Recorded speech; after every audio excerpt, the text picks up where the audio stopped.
24. Natunto ng mga otoridad sa lungsod ng Maynila ang isang baksakan at katayan ng mga nakarnap ng mga pampaserong jeep, si Jay Saballe. Naka-alerto 24. Nagsagawa ng operasyon ang Calabarzon Police. Kasunod ng sumbong ng driver na si Joel Alvarado na nakarnap ang pampasero niyang jeep kahapon. Madilim pa ay tumungo sa Maynila ang Kabuyaw Police at HPG.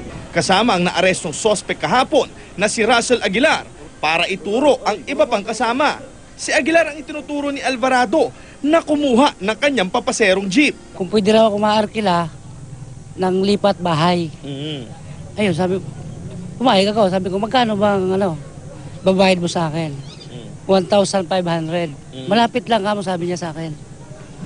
Ayun siya, sumama ako. Pagdating doon sa pupuntahan, doon sa bahay niya na pagkakarga ng gamit, ayun na, tinutukan niya ako ng balisong. Pagdating daw sa Rafael Palma School sa San Andres, Maynila, lumutang ang isa pa umanong kasama ni Aguilar na si Virgilio Mendoza.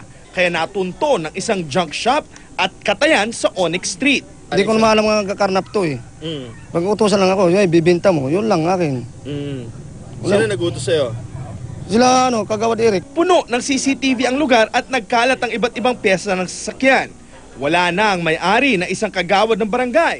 Pero nasukol naman ang trabahador na kinilalang si Luis Manalo. Ang sabi ng suspect na naunang nahuli, dito talaga kinakata yung mga sasakyan. At yun nga, ang sabi niya, anim na yung nadala niya rito. Pagdala ko ng jeep, pinabayaran po ko. Magkano nakukuha mo sa isang jeep? 20, 15. Saan mo kinukuha yung pera? Diyan po. Saan? Diyan sa tindahan? Sa tindahan. Sino nag-aabot sa iyo ng pera? Si Mr. Kagawad Eric. Hindi naman nagawang itanggi ni Manalo ang akusasyon ni Aguilar. Itinuro pa nga ni Manalo kung saan nila binibenta ang mga nakukuhang pyesa. Dito sa Dagupan Extension Tondo sa tabi ng Riles, pulo-pulutong na makina at pyesa ang tumambad sa mga pulis. Dati na kasi nag-deliver kami dyan, sir. Isang beses lang. Dito, hinuli si Renato Bundalian, ang umunoy may-ari ng mga nakitang parte ng sasakyan. Wala raw kasi itong maipakitang papeles. Pinabulaanan naman ito ni Bundalian. Naharap sa kasong carnapping sina Aguilar, Mendoza at ang umunoy financier na kagawad ng barangay na si Eric Inales. Sinubukan naming puntahan sa barangay si Kagawad Inales para hingan ng reaksyon pero wala siya doon.